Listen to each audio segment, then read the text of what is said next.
Everyone, welcome back once again to Vicious Chats. I'm Tim Vicious. With me today, she is a elite Yelper. I'm pretty sure that's a legitimate word. She's a content creator. She also does a whole lot of other kind of work. We're going to be getting into that. Ladies and gentlemen, please give it up for the episode 11 Miss South Dallas. How are you doing? Hi, I'm good. How are you? I'm good, thank you. So, first and foremost, how did you like that? Is Elite Yelper like a legit title that they give, or is that just kind of like, okay, because it's kind of like my thing where I say, like, on the shirt, I'm often imitated, never duplicated. Then, is that your merch? Yeah, it is actually. This, I'm nothing if not a shameless self-promoter. Love that. It's good branding. But yeah, Elite, being on the Elite squad is a thing. You have to, leave a lot of reviews that people find helpful. And, it's just like any other social media platform, basically. The more content you give them and the more consistently you do it, you earn the right to become an elite Yelper. So it took me years to get there. So okay. I'm just curious on that because I'm still trying to figure out Instagram, and I've only put out like 2 or 3 short little videos, and they tagged and they buzzed me like 3 or 4 times saying, "Congratulations, you unlocked this, you unlocked that." I'm like, thanks. You're fairly young, aren't you? Like you're in your 20s. 39. 39. I'm 39. You're still. Yeah, I'll be hitting 40 in April. You don't need to. Who cares about Instagram? Yeah, I use it because I use it to help with this. I use it more so. My brother initially coaxed me into signing up for it because he kept pushing me. You should go see my barber for your beard. He does really great cuts for beards and all that. I'm like, okay, well, what's his number? Well, he doesn't have a number. He books appointments through Instagram. Mm-hmm. Seriously? Well, yeah. Dude, you already got a Facebook, so that means you automatically got one too. All right, fine then. So, and now I just use it for I use it to book appointments for my barber, and I also use it not just for this, but me and my brother, we talk to each other on there more than anything, and we'll message each other on that, like on a daily basis. Rather than texting? Yeah, because, and we'll share random jokes, like if we see a meme or something with each other, be like, dude, check this out, click. And we have a very weird sense of humor. I'm pretty sure you've seen that given the stuff I've put on Twitter. I do know this about you. Yeah, I'm pretty sure Freud would look at me and say, he has issues. Well, I probably shouldn't be talking about Instagram because I just personally hate it. It's, a necessary evil for me. But, and I see how it's beneficial for, other people, like a barber. That makes total sense to me that would be a great platform for them. But I've been on there since it started. I've never liked it. It's just always something that I've sort of had to do. But Twitter is my home. That's the place I love. X. Yeah, I'm certified Twitter junkie. Like, if you ask my son, he'll tell you, like, nah, if dad's not doing nothing and he's bored, he'll just sit there and he'll play on his Twitter, and he'll play on Twitter. Mm-hmm. Because, it's just, fun, laughs. Plus, he also knows I do not just this show, but I do other show. I do the wrestling show. Plus, I also do the karaoke game, and he knows all that. So he's like, yeah, you put a lot of your work on there. Yeah, I do. We need to get Tull on the karaoke game. That would be. He's here, by the way, playing games on his phone next to me. He says hi. But that would be cool as hell. I always tell you guys are always welcome to the Vicious Karaoke Party anytime. And for those that may not know, Vicious Karaoke every Friday, 7 p.m. EST. Again, cheap self-promo. Nothing if not a self-promoter. So what got you into like doing food critiquing? If it's just I mean, we've all have that idea of, well, anyone can be a critic, but it takes a special kind of someone to actually be able to put it into like the right kind of words. To be honest, it basically happened by accident. It's a long story, but the very short version is I was in sales and marketing my whole career, and I got sick with thyroid disease. And I guess it first showed up around 2010. And by 2014, I didn't know I had it. The symptoms showed up in 2010, but I didn't know what was going on. And I was seeing doctors all over the place. And over that 4-year period, I went down really bad. I took all my, vacation days for my job, and then took all my PTO, and I had to go on short-term disability, then long-term disability. And it became very obvious to me that I was going to have to figure out some way to make money from bed. But like, not like in an OnlyFans sort of way. Oh, yeah, I know what you mean. You got to figure out on. That's not what I meant. Yeah, I get you. You figure out on how to make income. So my thinking, my whole family is chefs. Like everyone in my family is a really good cook, and we have hundreds probably of family recipes laying around. So I started thinking, okay, maybe I could take one of these recipes and refine it and sell it. And so that's kind of what I was thinking I was going to do. And then in my sort of research on how to monetize, I think I Googled how to make money off of a recipe, and a article in the Penny Hoarder came up, and that had that title, How to Make Money on Grandma's Recipes. And it said if you wanted to do that, starting a blog was a good thing, because it gave you oh God, what is the word I'm looking for? Legitimacy, it like kind of, and it would give you a platform to kind of start. So I was like, all right, okay, so I'll make a blog. I went to WordPress and spent literally, I would say 16 to 20 hours a day for a month, maybe a little more, because I didn't know how to build it. So I had to kind of teach myself how to do it and then do it. And I, got it up. I took all my regular social media, I had a personal Facebook and a personal Instagram. And at that time I had a personal Twitter, and I just rebranded everything to, the food space.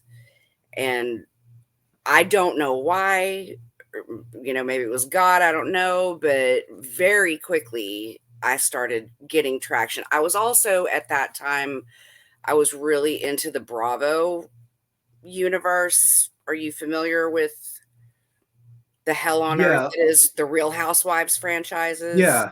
Yeah, okay, I was going to say like the Real Housewives, not Kitchen Nightmares, that's Fox, but right. I know what you mean. Yeah, well, right about that time, the Real Housewives came to Dallas, and I was already a pretty loud voice on Twitter, and, had been watching Bravo at that time for years. And so I, was tweeting about that, and my audience grew very, very quickly. So I started getting invited to stuff. And at this time, influencer wasn't even a word. Everybody was just bloggers. But I started, getting invited to, restaurant openings and tastings and junk like that. And I just worked on growing my accounts. And I honestly didn't know where it was leading for a while.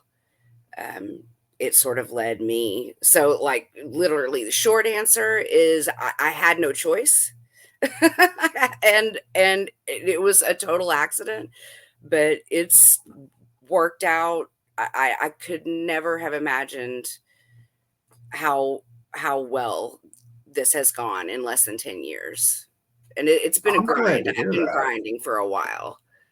Yeah, and I've been doing my wrestling show for well over 10 years. I just started venturing out into doing this myself. And are you a wrestler? Like, do Well, you do no. wrestling?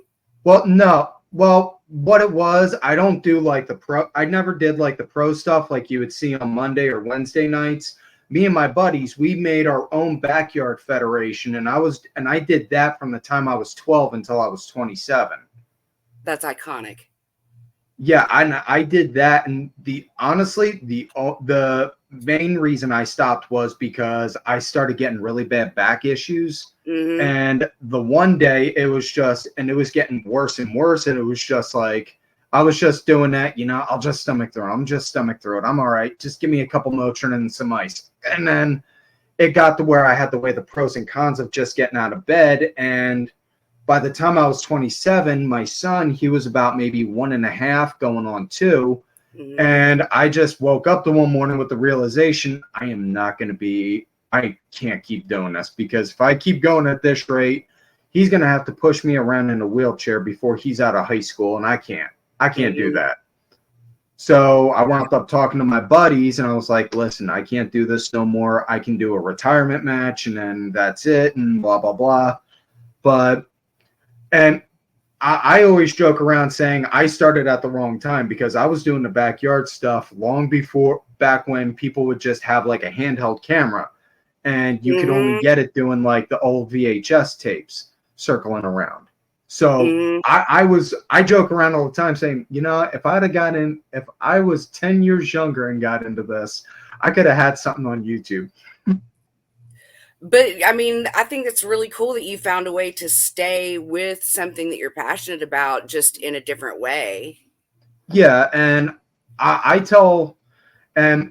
because I tell my son all the time, because he's now starting to get into doing cooking, and he actually got accepted into the cooking honors class in high school this year. Oh, that's awesome.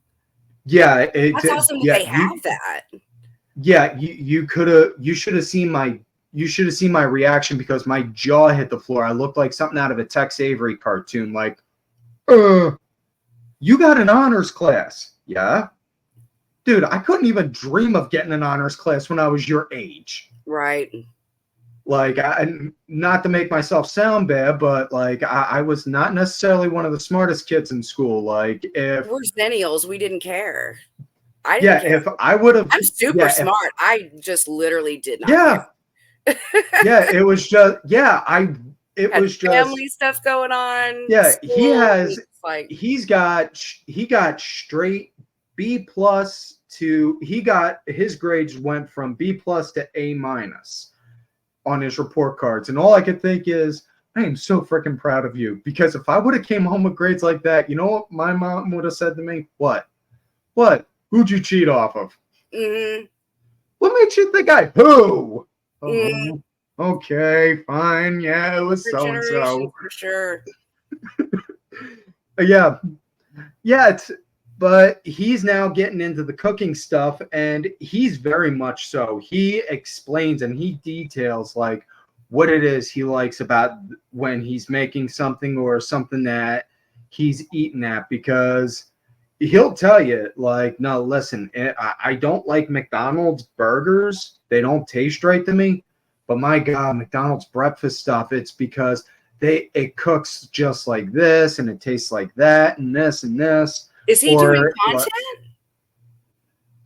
Not really, no. Well, he needs to. He does like little video game stuff, but he just started doing some video game stuff for it. But he even has his own little secret recipe for fry seasoning that he makes. Ooh, and I'm gonna need that. Yeah, because I'm very health conscious, and I don't really do much frying. I'll oven bake or use an air fryer, and he loves how the fries come out in the air fryer. So he'll make his own fry. He'll get a handful of fries, put it in a freezer bag, put all of his seasonings in, and then do like a shake and bake. Shake it all up, and then put it in the air fryer. And then when it's done, just boom. It's like, and this is on and these come out great. And he wants me to try. I'm like, holy hell, how did you do that? I can't tell you. Okay. I'll That let kid that needs to slide. be. That's That one kid needs to secret turn you on can his keep on camera. Dad. That's a secret you can keep from Dad. I tell him that, like, that's a secret you can keep from Dad, but just remember, I pay the bills for this house. Right. That's awesome. Yeah. So when you go to do this stuff, has there ever been any time where, like, you've had something and, like, you wanted to try and say something positive on it, but you were like, I'm trying to think of the right way to say it, but I mean, maybe it's because of my mindset. I always try to look for the best out of every situation, even if it's bad, and it's not always that easy. Yeah. It happens all the time. And that is the stuff that just how I roll as a food critic influencer is I'm not here to bring down anybody's business. Or just be negative in general. There are other influencers that occupy that space, and that's fine for them. But typically, if when I have something that I try and I don't care for, I just don't talk about it. Or sometimes there have been cases where I have no choice, I have to talk about it because maybe they've invited me in exchange for promotion. And I have sort of my own language, and if people have been following me long enough, they know I don't have to lay it down. But if I go someplace and I say it was good, that means it was good. It didn't suck. It was I would say basically, well, it's not money. to my taste, but you may like it, I kind of bit. yeah, or I'll just say it was good. It's good. But if I love something, I'm shouting it from the rooftops like this is the best fucking thing I've ever eaten. Like I say, people that have been following me long enough sort of know my code, because I don't want to talk bad about anybody. Yeah. There's a restaurant in Dallas, and man, it burns me to this day. I would love to put this restaurant on blast because of the horrible experience I had there. This is one of the nicest, most expensive, most trendy. Everybody freaking wants to go there all the time. I do not get it. And I was treated horribly. I didn't go in there flexing. They didn't know who I was. I was, a regular person. I was there with my family. But I mean, just from top to bottom, the staff was rude. The food was mid, for what it is, it's a steakhouse. So, it's literally, we got like a steak and a crab cake and some au gratin potatoes. And, there was just absolutely nothing remarkable about the food at all. And they were rude. And part of me would have loved, to go on. And I think I even tweeted, like, should I talk about this? Or, because that's typically not my brand and I don't do that. And that's, Foodie Nation, the people that follow me, this little community that we have built, they are so freaking awesome. They're like-minded. And they're like, no. A couple people DM'd me, wanting to know. And I told a couple people that I could trust. But by and large, the response was, nah, that's not your brand. Don't go there. And so I just, I kind of view myself as like a PR fairy. Like, I'll find something, and if I love it, I will just put it on blast on every single platform that I have and think, maybe they'll get them some more business or get them some more followers, and they're not paying me for it. But, especially small business, I love doing shit like that. I like the idea of, highlighting somebody that's doing something really well and shining a spotlight on that, and, try and bring some luck into their business rather than, being controversial deliberately or tearing people down for clicks. It's not my thing. Yeah. Yeah, it comes off nowadays like everyone just looks for the worst out of every situation on anything. Like, well, what was the bad part on this? Well, what was it? What sucked here? What sucked there? You know, there's this one sandwich shop here in Erie. They make cheesesteaks, and I grew up in Philadelphia. So if you tell me you make a cheesesteak, dude, I'm holding you to a very high standard because I grew up eating them things. I literally grew up eating them things. Yeah. And this sandwich shop is the closest thing I can get to home.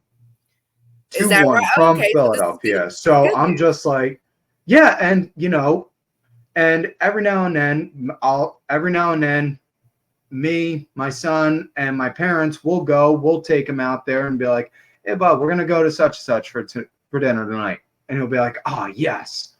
And they know us all by name. Yeah, and they all know us all by name now. They're like, "All right, hey, you want in your steak? How do you want that again? Like, no peppers, no onions, double meat, and what cheese you got on hand?" And they'll set it up like that. That is my kind of place, man. I would rather go there any day over some fancy pants, trendy, serving me my fucking cocktail with a sparkler in it.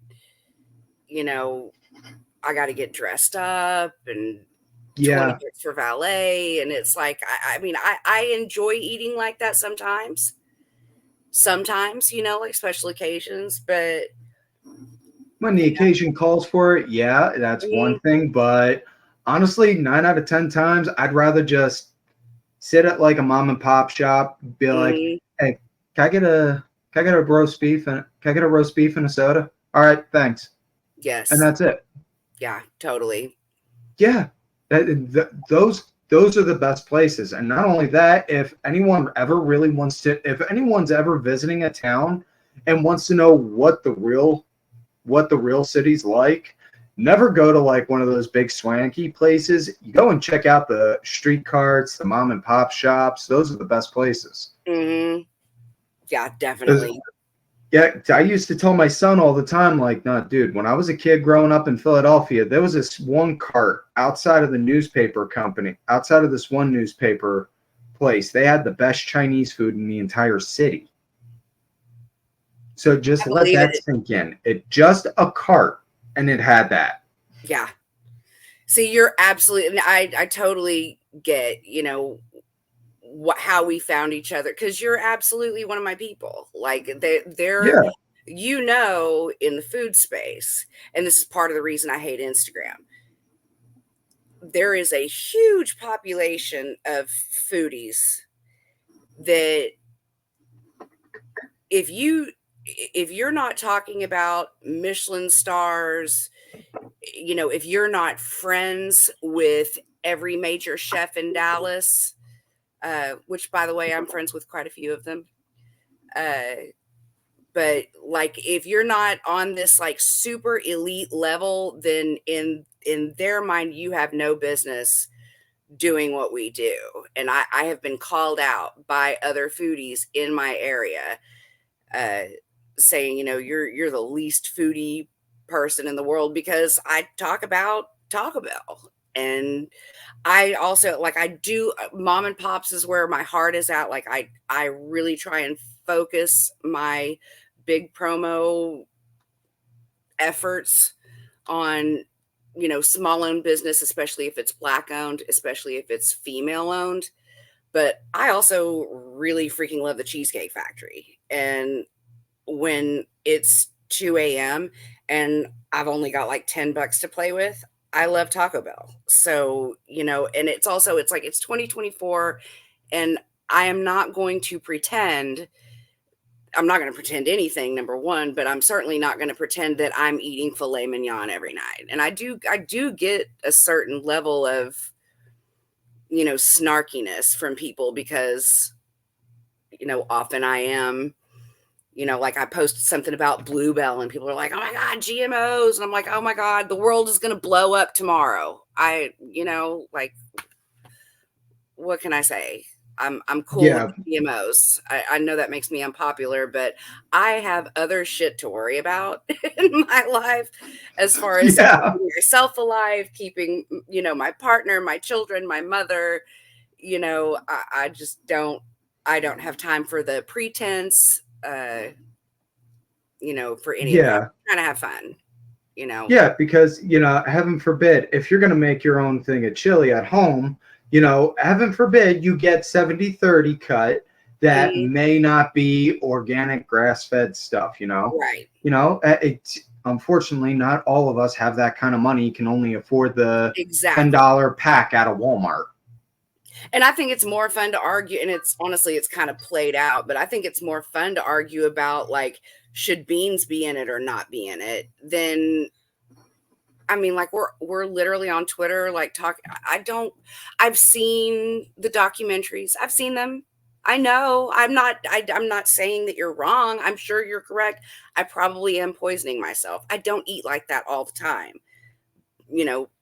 moderation and everything, but I maybe I'm foolish, but I just do not have the space in my brain to worry about that with, everything else that's going on in the world and in my world. Yeah, I go, no, pass me the tacos. Yeah, I fully get that, and I fully agree with you on that. Another thing I wanted to ask you were saying that, you did a lot of growth over the past, like, couple months, like going from like 4 to 6 months. Like, how big of leaps were there, and like, what kind of lessons did you learn along the way growing like that? I've been on X, Twitter, since 2011, I think. It's either 09 or 11. I can't ever remember. I'd have to look at my app. But it should say a thing when you come to your anniversary saying, hey, you've been on for X amount of years. Yeah, I don't recall.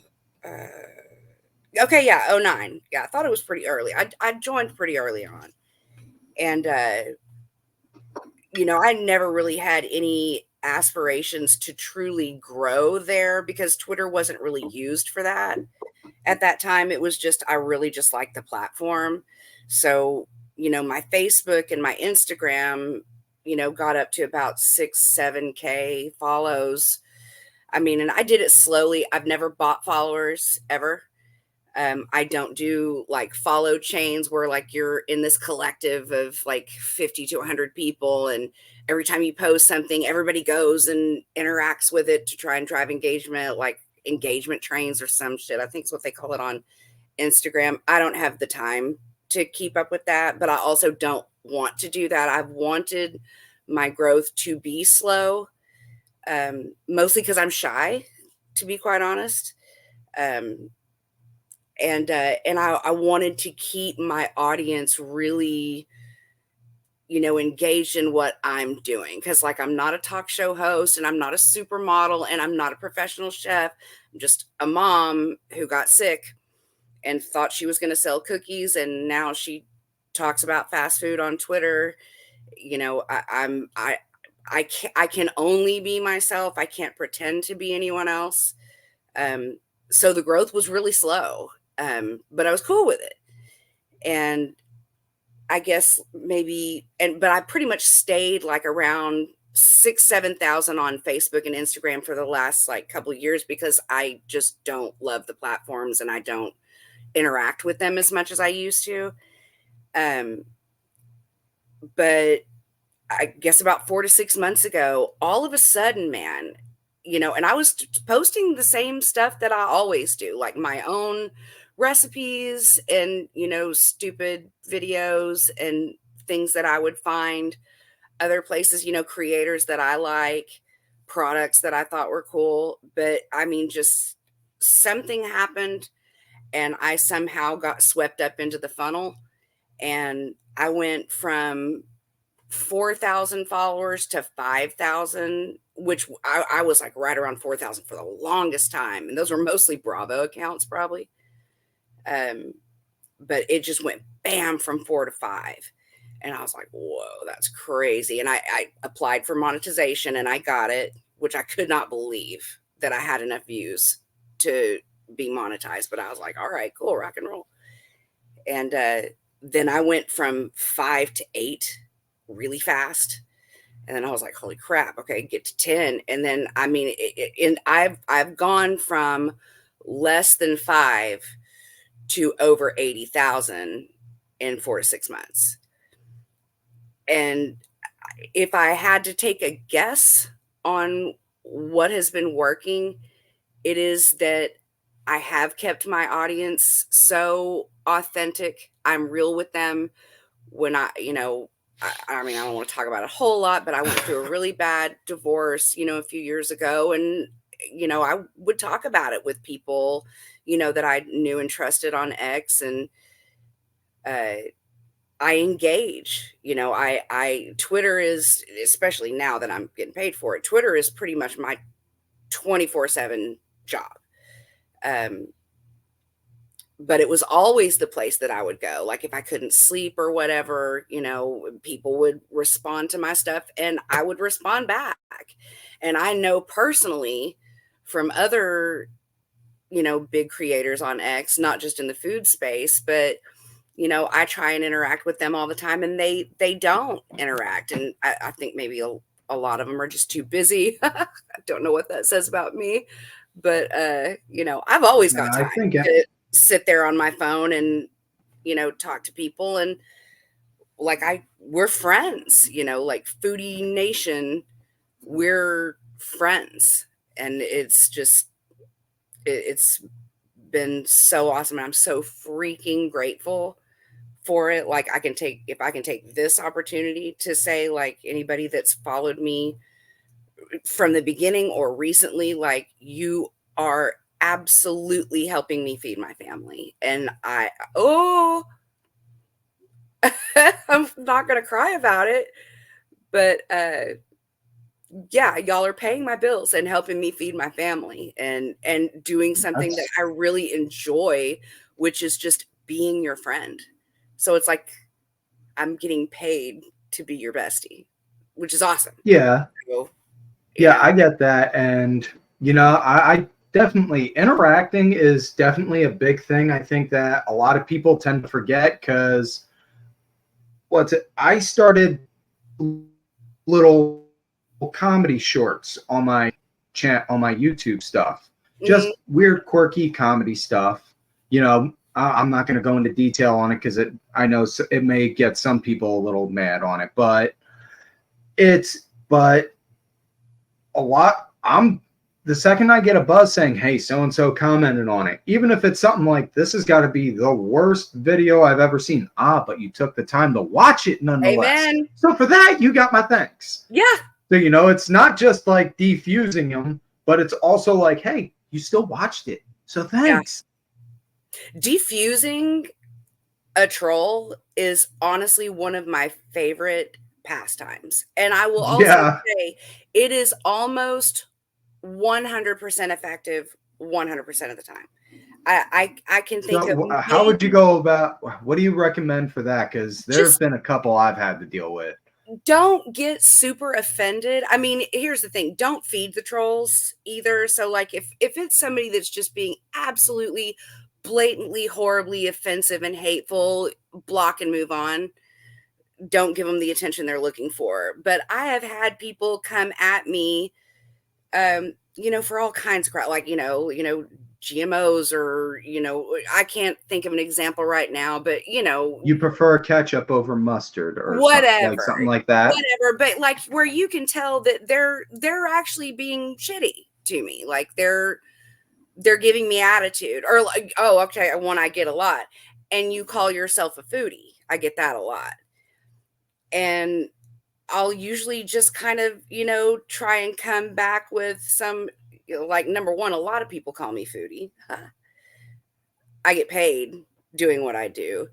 And, I never said I was a Michelin star chef. And I'll be honest. I'm like, dude, I'm just a chick at home that found a way to monetize her Twitter activity. So it's really not that deep. And I would say like 99% of the time, that person will come back and be like, you know, man, I was being an asshole. I'm sorry, following you now. And I love that. You know, I think people are just on edge in general. And so they get to clickety clacking on there and don't really think about what they're saying. And once you remind them, oh, by the way, like, I'm actually a real person, you know, I'm not some, you know, faceless emoji. I actually am a person and I have feelings. And they're like, oh yeah, I probably shouldn't have said that. Sorry about that. So, but yeah, I love an opportunity to try and flip a hater, man. That's a challenge. Yeah. I mean, I can't say I've ever flipped one. I can't say I've ever flipped any, but I've always been able to like just defuse them. Mostly because they'll go and say, oh, your stuff is the drizzling shits. It sucks. It's this, it's that. Well, if it sucks so bad, why is it that this is the third video you've watched? Why is it you're still commenting?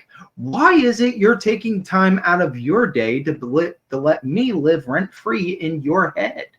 Mm-hmm. It's that kind of simple stuff, and it's just then it's normally followed by sullen silence.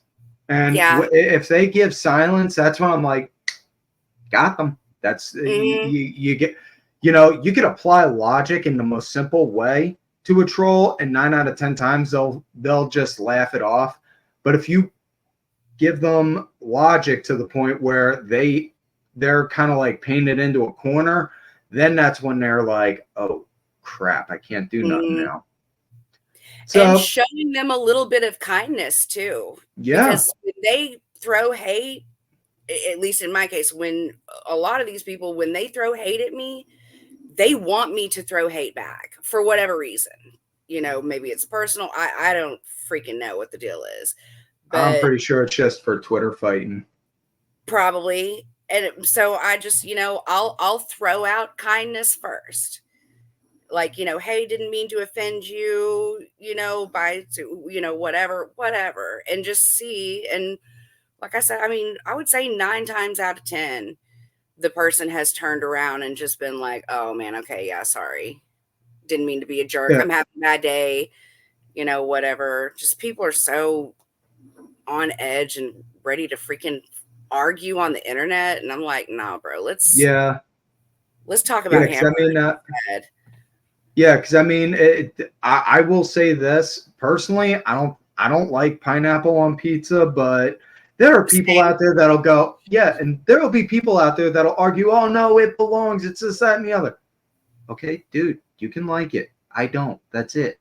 Let me just go over here and enjoy a slice of a pep. That's it. We're good. Yeah. I've tried to curate fun battles when it comes to stuff like that. Like because I'm just going to go ahead and say I was doing that years ago. Like I was talking about Heinz ketchup or Hunt's ketchup like 7 years ago, you know? So just saying I started that trend. Just kidding. But I like, and I mean, and dude, it is so fun. I love doing stuff like that. It's kind of played out now. I don't do it that much anymore, but people get so super into it. And like, I mean, fighting and firing, you know, memes and GIFs off at people, but it's all in fun. You know, yes, we are, you know, using expletives and calling people out of their name and, you know, fuck you too. But everyone knows that we're just having fun. This is just like, you know, trying to curate a space on that freaking app that is just a fun place to hang out and not get political. Like, you know, you can be political, but we just don't have to talk about it. We know it exists. Yes, we know it's there. We know everything that's happening, but this just isn't the place where we talk about that stuff, you know? Yeah, try and have it be a positive corner of the internet. That's the main, that was the main mission statement when I first started making this show. I wanted to make a small little positive corner of the internet, you know?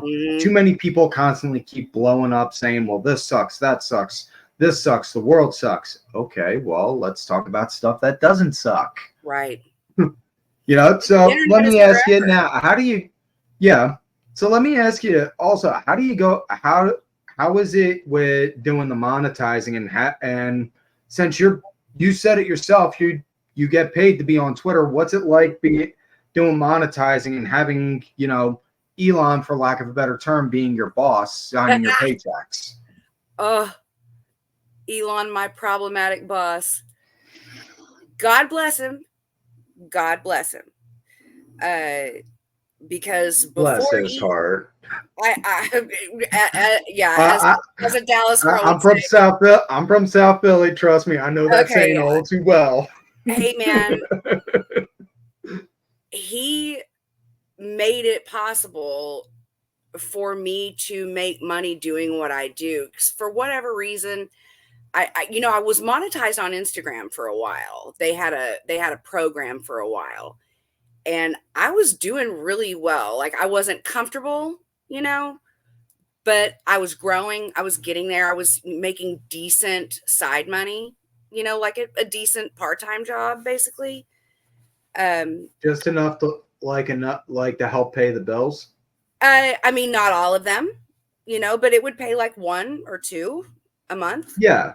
Yeah, that's what I meant. Like not all of them, just Before they, something to help, just to help with some of them. yeah, it was great, and I was counting on it. Like I mean, I think I'd been making money on Instagram for like a year, and then all of a sudden on payday,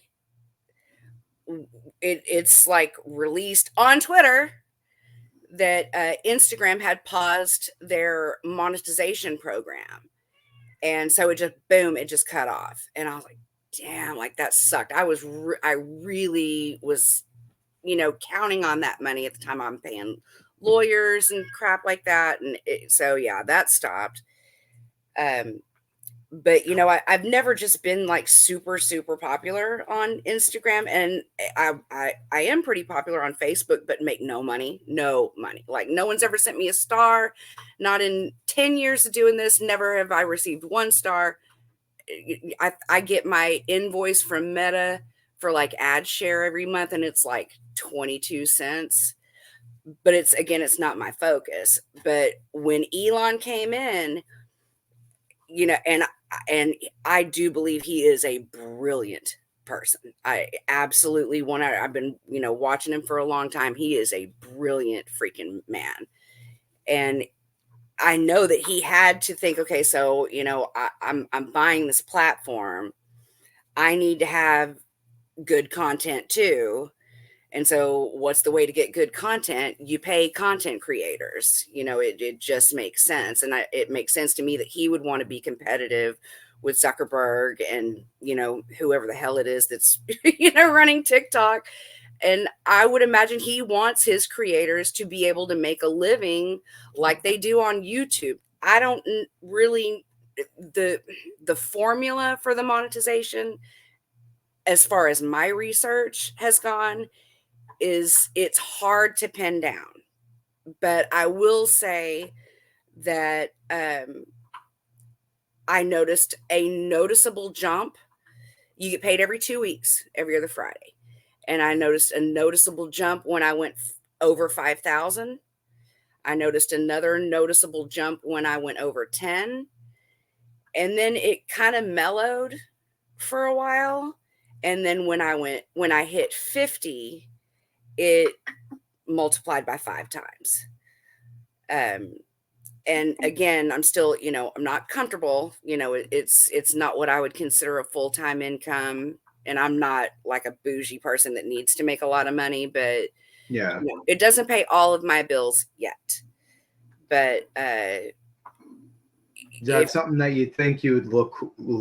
Do you think that's something that like you would want to make as a goal? Oh, absolutely. Yeah, that's been the goal since day one. That is since the day I did that Google search, how to make money off of a recipe. I have been like a freight train since then. As much as my body would physically allow me to be. But everything that I have done has been with one goal in mind, and that is I am going to keep doing this until I can take care of my family doing it. because I tried to go.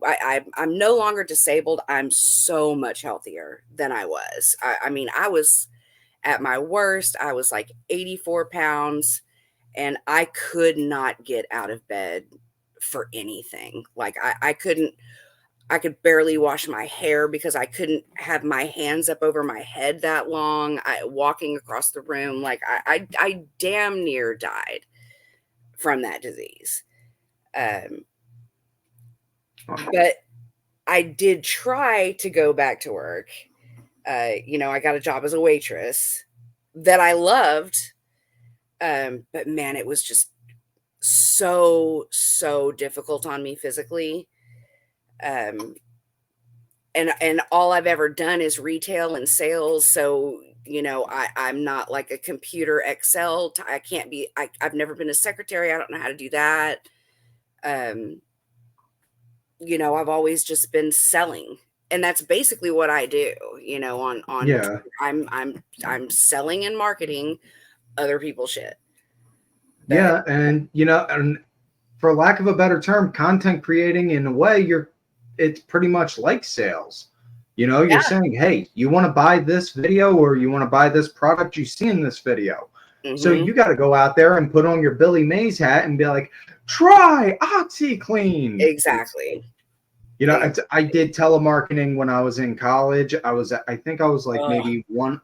I was one of a handful of like 20-something-year-olds that had to learn the Patriot Act right off bat because we were selling credit cards. And that was right when they first started doing that.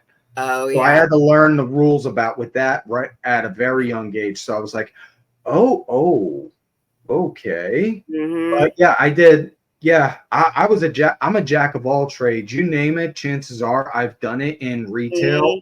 I've done labor work. I get this from my dad because my dad had this same kind of work. Trying to get the words right. Had the same mentality when it came to work. You do whatever you got to get a paycheck at the end of the day to help provide. So it was, okay, you need me to go and do day labor? I'll do day labor. You need me to go and shovel snow? I'll shovel snow. You need me to go and sit in the computer and say, do you want to buy such and such? I'll sit in front of a computer and call people and ask them that. What did you sell over the phone? 90%, going from like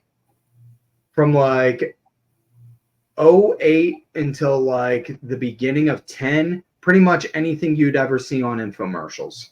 Okay, yeah. Okay, gotcha. And I will tell you right now, I have a deep-rooted hatred for Time Life music collections because I bet you still remember the pitch, though, don't you?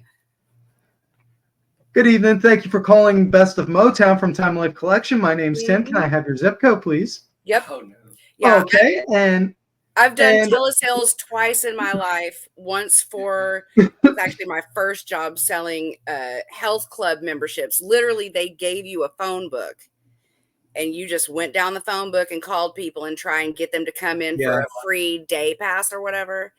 And then my last marketing and advertising firm that I worked for, you know, your training ground when you first got in the company was cold calling, selling digital advertising. And I will say it's brutal, but man, if you can do that, if you can sell somebody some shit over the phone that they don't even know they want until you call them, there is nothing that you cannot sell. And I'm a really good salesman, but I'm honest. And that's the big thing I've always pushed with too, because my bosses would always tell me, no, don't tell them that. Tell them this. Paul, I'm not going to tell them that because then it comes back on me. Yeah, I did 1 year in car sales. I was terrible at it because I'm not built that way. When I just got out of high school, it was a couple weeks after I got out of high school, my sister helped me. She was doing a job from where she worked at home. She got me to work with her. We were selling history books to universities all across the US. And we split the time up. I would work the East Coast in the I would work the East Coast from 7 to noon, and then she'd work West Coast from noon to That's smart. 5. Very smart. So Teamwork. we split it up. Yeah. So and that was like where I kind of was getting my rough training on how to do sales, because she explained, all right, this cold calls, this what a cold call is, and then she made me read a script. She wrote out a script, said, I want you to memorize this in about 15 minutes. You're going to talk to me like if you were reading, I want you to read this like if you were just making a regular conversation and you're trying to sell it to me. She was basically having me do the sell me this pen before I even knew that was a thing. Mm-hmm.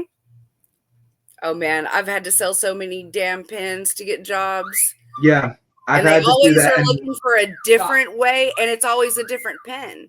So, you know, you got to be able to adapt, like if it's a Mont Blanc or if it's a Paper Mate or whatever. Yeah, those are two totally different pitches. Yeah. And I've had to, and I try, and this is stuff that I've explained to my son also, is don't just narrow yourself down to just one talent. You can have one great, amazing talent, yeah, but don't be afraid to branch out. And this is a lesson I learned later in life. It was after I got my back problems. Yeah. You know, all it takes is just one bad injury.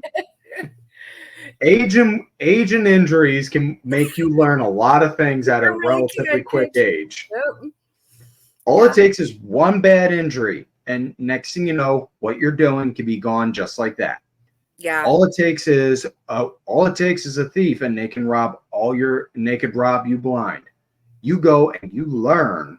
That knowledge stays with you forever, and you can use that knowledge however you deem fit. And that's a big lesson I push on him more than anything. How old is he? 14 going on 15. Okay, yeah, that's right. Yeah. Dude, really, I would encourage him no matter what he wants to do, but if, like you say, he's got an aptitude for cooking, but also the way you say that he is so good at explaining it.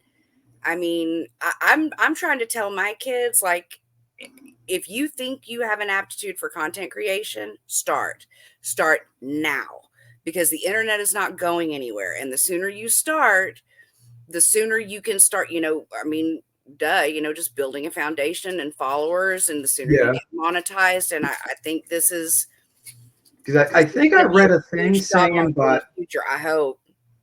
Yeah, I think I read a thing before saying that by like 2030, there's supposed to be they're estimated to be over 60 billion podcasts, and that's what it'd be. Yeah. So, and it took me up until now to finally be able to, because when I first started YouTube, my YouTube stuff, it was when you had to have your own separate audio equipment to be able to make podcasts. And now, thanks to the internet and people making apps and MP3 converters, MP3 converting apps, it's simple. Okay, I can put this video here, hit download, and then next thing you know, boom, now I can do that. That's awesome. And now and that was like, well, holy crap. Yeah. So, I say this to everyone when they come on. Thank you for taking the time to come on. You could have been doing a million other different things. I do thank you for that. I do appreciate it. You're more than welcome to come back anytime. Any socials, anything that you want to plug, the floor is yours by all means. Yeah, I wanted to tell you, thank you so much for hitting me up. It's been a while since I've done, a podcast or a web show, and I thank you for giving me an opportunity to kind of reintroduce myself now that I have all of these new people. The number one thing I want to say is shout out Foodie Nation.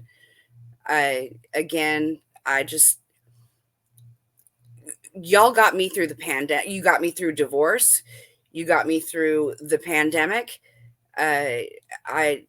And now you're literally affecting my finances. I could not be more humble and grateful.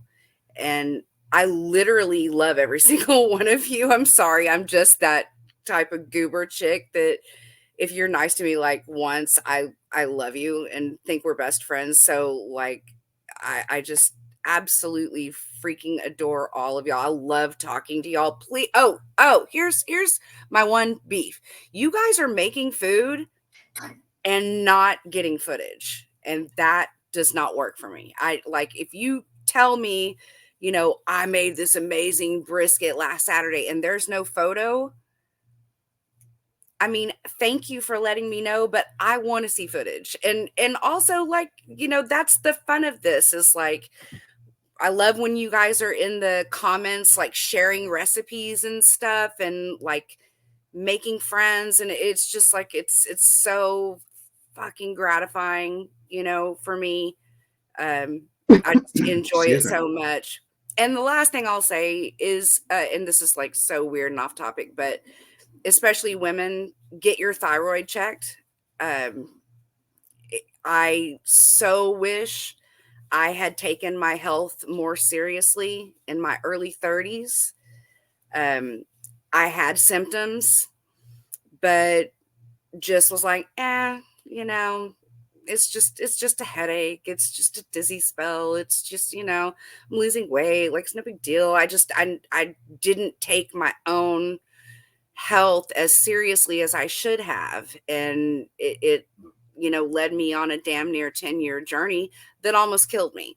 And the disease that I have is Graves' disease. It's a hyperthyroid. Hashimoto's is the hypo end of the spectrum. But everybody should, if you're feeling a little weird or just don't feel quite like yourself, and if you're feeling depressed and that's not like you, insomnia or too much sleep, anything going on with you that you haven't been able to figure out what it is, go to your primary care physician, ask them for a full thyroid panel.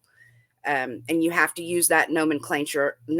Otherwise, they'll just check one thing, and that's not enough to know if anything is going on. But everyone should do it, especially women, especially if you're like over the age of 35 and you're not feeling right. And if, you know, anybody has any questions, my DMs are open. You know, you can ask me about that. But I love you guys, and I want y'all to live a long time so we can talk more shit about tacos. So learn from me and take your health into importance. Speaking of food, I got to show you a YouTube short I made about 3 or 4 months back. It makes my son gag, but it's one of my favorite little it's one of my favorite like cheat meals I'll make for myself. And you're probably gonna gag when you hear what it's called. Peanut butter egg whites. I do a lot of exercise, like heavy weightlifting, so it's just doesn't sound good, Tim. I'm gonna tell you right now, it does not sound good. Mix egg whites. I'll watch your video. Peanut butter, mix it all together in a blender, and then cook it up. Okay, let me see. Yeah, let me see if I can got the power of the world right here in my hand. For those that are watching this, you can see I'm pulling it up. Now, let's see, can I get this playing? You said it's peanut butter and egg whites mixed up and then you cook it? Yeah, I get the egg whites, put it in the blender, then I get a scoop of peanut butter, put it in the blender, blend it all together, and then I put it in a pan and then I cook it. See, you almost you would think you would lose me at the egg whites and the peanut butter, but where you're losing me is the cooking it. Because I can almost understand the peanut butter and the egg whites whipped together, but then you cook it? Like in a skillet? Just like if you were making eggs in the morning. All right, let me see this. All right, and there we go. Butter egg rolls, real easy recipe. First things first, crack the eggs. Separate your yolk. This is egg number 1. There's egg number 2. There's egg number 3. There's egg number 4. 6 eggs. A lot of eggs.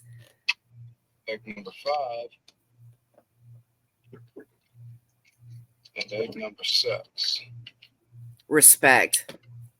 And get a nice big old scoop of peanut butter. Mix it in with that. Scrape off what you can into the blender also. And there's one whole mixed in there too. Forgot that part. What is in there? I mixed one whole in with it. Oh, okay. All right. So that's like 7 eggs in total. So does it make kind of like a pancake? Well, I cook it up like if you were making scrambled. Interesting. Yeah. I do a lot of like heavy lifting and like I was gonna say like strength training and bodybuilding. Well, you would think it, but me and my brother will look at each other all the time because we're Irish twins. So we're born within the same 12 months. So we're joint at the hip, basically. Oh, okay, yeah. Yeah. So it's like my kids are 21 months apart. Yeah, so we're constantly like, we'll do that stuff with each other. Like when we message each other, we'll be like, yeah, I'm doing this, I'm lifting this, I'm doing this many sets. All right, well, what are you doing for food intake? Well, I'm doing this and this. And I got myself on like a decent kind of clean-ish, emphasis on the ish part, kind of diet because I like tacos. I like tacos. I like burgers, and I love pizza. Damn it! I'm like Mikey from the Ninja Turtles. I'm like Mikey from the Ninja Turtles when it comes to pizza. Yeah, I know. So heaven help you if you put it near me.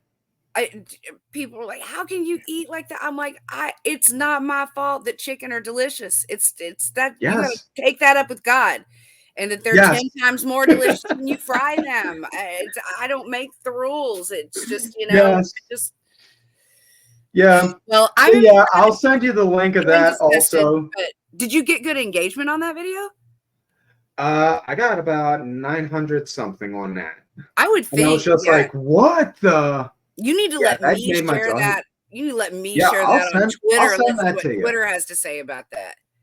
I did put it out there. I put that out there on April weekend, the first weekend of April. By that Monday, my phone was blowing up like, whoa. Yeah. It's getting that much? Whoa, I bet. Wow.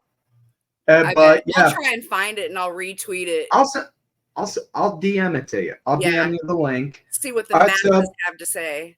Yeah. So with that said, again, I thank you for coming on. Like I said before, you could have been doing a million different things. Thank you. You're the best.